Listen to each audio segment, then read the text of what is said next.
Hello everyone, good afternoon. How are you all? I hope everybody is good. Everybody enjoyed their 3 days holidays. Really na? Enjoyed. No videos, no homeworks, only fun. But I'm sure nobody has done fun because they were busy in preparing for the unit test. So from today your unit tests are starting. Write all the papers very properly without cheating, without seeing it from any of the book, with a neat and good handwriting. Okay, write properly, read the question properly before writing any of the answer. Think answer properly, and all the very best to everyone for the unit test. Okay, chalo, now in this lecture we are going to start a new chapter, chapter number 4. Let's have some fun in ENV.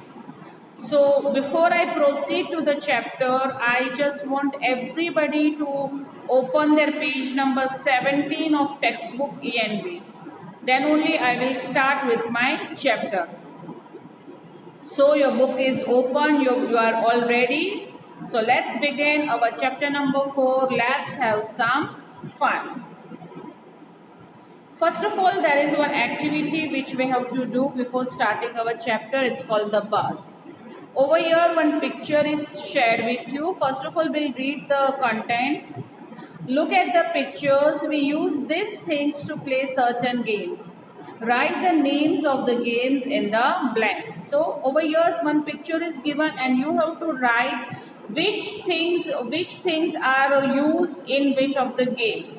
For example, first is bat and ball. So where we use this bat and ball in which game?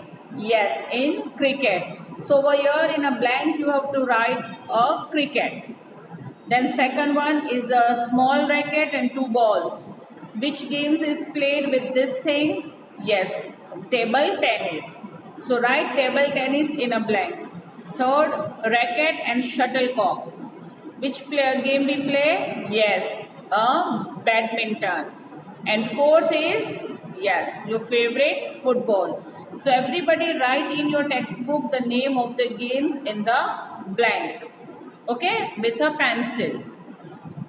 Chalo, then let's proceed with the chapter. When we are not studying or working, it is our free time or a leisure time. जब हम कुछ काम नहीं करते हैं, study नहीं करते हैं, कोई काम नहीं करते हैं, तो वो क्या कहलाता है?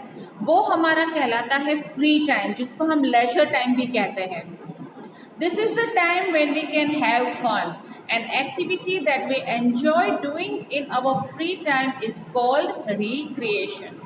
जब हमारे पास कोई होमवर्क नहीं होता, कोई लेसन नहीं होता, या फिर हमारे पेरेंट्स के पास कोई वर्क नहीं होता, तो वो हमारा फ्री टाइम कहलाता है. और फ्री टाइम में जब हम कोई भी एक्टिविटीज़ करते हैं जो हमें बहुत पसंद करना, उसको हम कहते हैं रिक्रिएशन. फॉर एग्जाम्पल, मम्मी बिल्कुल फ्री है तो वो म्यूज़िक सुनती है, या फिर मम्मी कोई सीरियल देख रही है, टेलीविज़न देख रही है. वैसे पापा फ्री है तो रेडियो पे पुराने सॉन्ग्स सुन रहे हैं, या चिल्ड्रन गेम्स प्ले कर रहे हैं अपने फ्रेंड्स के साथ, वीडियो गेम्स प्ले कर रहे हैं. तो वो उनका फन टाइम कहलाता है, जिसको हम कहते हैं recreation. People do different activities to relax and have fun. Some likes to watch television, other likes to read books or play a game. Children like to go out in the park to play in their free time. सब लोगों को अपने free time में different things से करना बहुत पसंद आता है. जैसे कि मम्मी होती है तो या तो अपनी फ्रेंड्स के साथ फ़ोन पे बात करती है, टेलीविज़न देखती है ना, या फिर शॉपिंग में जाती है. वैसे ही पापा क्या करते हैं, पापा अपने फ्री टाइम में रेडियो सुनते हैं या फिर टेलीविज़न देखते हैं, या फिर वो भी अपने फ्रेंड्स के साथ बात करते हैं. और हम चिल्ड्रन हम डिफरेंट गेम्स प्ले करते हैं, या तो पार्क में जाते हैं, या तो घर में बैठ के कुछ भी हम अपने फ्री टाइम में जो एक्टिविटीज़ करते हैं उसको हम कहते हैं रिक्रिएशन. और सब लोगों को ये करना भी बहुत ज़रूरी है. पूरा दिन वर्क वर्क वर्क और सिर्फ स्टडी करने से हमारा माइंड क्या होता है, वो थक जाता है. उसको भी थोड़ा रिलैक्सेशन चाहिए, उसको भी थोड़ा फन चाहिए. तो जब भी हमें टाइम मिले, जब भी हमारा फ्री टाइम हो, तब हमें डिफरेंट एक्टिविटीज़ करनी चाहिए. कोई कोई मम्मी या कोई चिल्ड्रन को भी डांस करना भी बहुत पसंद है, तो वो अपने फ्री टाइम में डांस भी कर सकते हैं, है ना। तो आप मुझे बताओ कमेंट में कि आप अपने फ्री टाइम में कौन सी एक्टिविटी करना बहुत पसंद करते हो, और आपके पेरेंट्स, आपके मम्मी पापा है, वो फ्री टाइम में कौन सी एक्टिविटी करते हैं, वो प्लीज मुझे अपने कमेंट्स बॉक्स में जरूर बताना। Okay, understood this much? चलो let's continue. Games we play. Playing is a good exercise and it helps us in many ways. It is important for us to play because it keeps our body fit and makes us strong. Play, हम जितना study करते हैं उतने साथ साथ उतना खेलना कूदना प्ले करना भी बहुत हेल्पफुल है। क्यों? क्योंकि वो हमारे बॉडी को फिट बनाता है, हमारे बॉडी को एनर्जी मिलती है कोई भी गेम्स प्ले करने से। तो हमें प्ले करना बहुत ही इम्पॉर्टेंट होता है। कैसे कैसे बेनिफिट से प्ले करना? Keeps our body fit and makes us strong, हमारे बॉडी को वो फिट बनाता है और हमें ज़्यादा, हमारे बोन ज़्यादा स्ट्रॉन्ग बनते हैं गेम्स प्ले करने से। एनर्जाइजेज अवर बॉडी, हमारे बॉडी में ज़्यादा एनर्जी मिल जाती है हमें। मेक्स अस डिसिप्लिन, जब हम टीम कोई भी गेम प्ले करते हैं जो टीम के साथ होती है, तो हमें वो टीम के साथ कैसे प्ले करना है, कैसे उसमें डिसिप्लिन से रहना है, अपने टर्न का इंतजार करना है, कैसे वो करना है, वो हमें डिसिप्लिन भी सिखाता है। Helps in developing team spirit, जैसे मैंने कहा कि अगर हम टीम के साथ खेलते हैं तो पूरी टीम मिलके कोई गेम कैसे जीत सकती है, वो भी हमें कोई गेम दिखाती है। In class 3 you read about different games that we play, people play outdoors are known as outdoor games. Class 3 में आपको पता है कि हमने इंडोर और आउटडोर गेम्स बारे में बात की थी।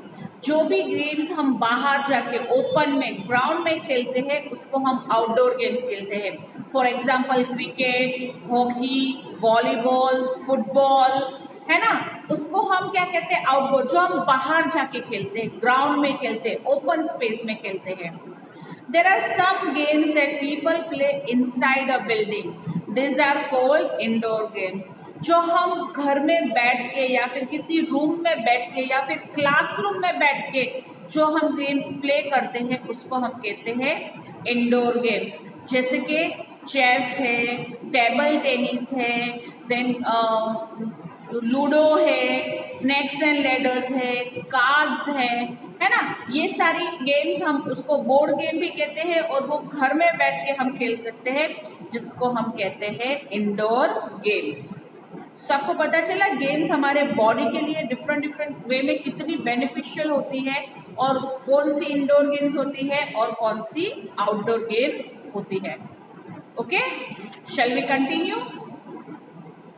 चलो, now another exercise, another one picture is given over here. चल, first will read. Look at the given picture carefully, identify the games being played, then write I for the indoor games and O for the outdoor games in the box. ठीक है, आपको एक picture दिखाया है, इसमें 3 games play कर रहे हैं।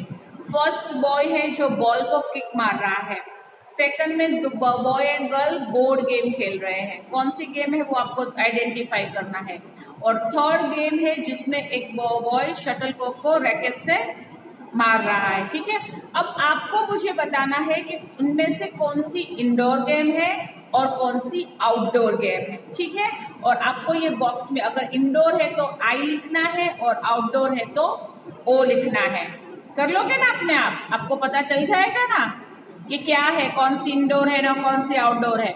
फिर आप मुझे कमेंट्स में बता देना। ठीक है, चलो। Games played in school. Jagriti and Abhay have a big playground in school where they go to play during their games period or lunch breaks. जागृति एंड अभय का जो स्कूल था ना, उसमें बहुत ही बड़ा प्लेग्राउंड था, जो अपने ब्रेक में या फिर उनके गेम्स पीरियड में वो लोग वहाँ पे खेलने जाते हैं। जैसे जागृति एंड अभय का बड़ा सा प्लेग्राउंड है, वैसा ही प्लेग्राउंड हमारे स्कूल में भी है ना। हमारा ग्राउंड भी बहुत ही बड़ा है, हाँ, आपको टीचर ब्रेक में वहां पे जाने नहीं देती, लेकिन गेम्स पीरियड में आप लोग भी अपने ग्राउंड में प्ले करने जाते हो ना। The school have a variety of sports equipment such as bats, footballs, volleyballs, hockey sticks, badminton rackets, tennis rackets etcetera. जागृति और अभय की स्कूल थी ना, उसमें बहुत सारे उनके पास स्पोर्ट्स इक्विपमेंट्स थे। स्पोर्ट्स इक्विपमेंट्स मतलब स्पोर्ट्स की आइटम्स, जैसे कि बैट्स किसके लिए थे? क्रिकेट के लिए। फुटबॉल्स थे, वॉलीबॉल्स थे, हॉकी स्टिक्स थी, बैडमिंटन्स थे, फिर टेनिस के रैकेट्स थे। वो सारी चीज उनके स्कूल में थी। The games teacher teaches them the rules of different games during the games period or lunch break. और जो भी गेम्स टीचर थे वो उनको ग्राउंड में गेम्स प्ले करने लेके जाते थे, और जो भी गेम्स के रूल्स होते थे, जो भी उसकी डिसिप्लिन होती थी, वो उनके टीचर्स उनको गेम्स पीरियड में या ब्रेक में सिखाते थे। आपके भी टीचर आते हैं ना, गेम्स पीरियड में आपके टीचर आते हैं, आपको भी ग्राउंड में लेके जाते हैं और डिफरेंट गेम्स प्ले करवाते हैं, और उसके रूल्स बताते हैं कि आपको ये गेम ऐसे, थ्रो बॉल है तो ऐसे प्ले करनी है, कबड्डी है तो ऐसे प्ले करनी है, खो खो है तो वैसे प्ले करना है, और उनके सारे डिसिप्लिन, उनके रूल्स आपको फॉलो करने होते हैं। तो जैसे जागृति और अभय अपने स्कूल में डिफरेंट प्ले ग्राउंड में गेम्स प्ले करने जाते थे, वैसे ही आप लोग भी हमारे स्कूल में, अपने स्कूल में जाते हो, जो कि हमारा भी बहुत ही बड़ा प्ले ग्राउंड है। आई होप यहाँ तक का चैप्टर आपको समझ में आ गया होगा। अगर नहीं आया है, कुछ भी प्रॉब्लम है, तो आप मुझे कमेंट्स बॉक्स में जरूर बताना। मैं आपको नेक्स्ट पीरियड में वापस मिलूंगी। Till then take care.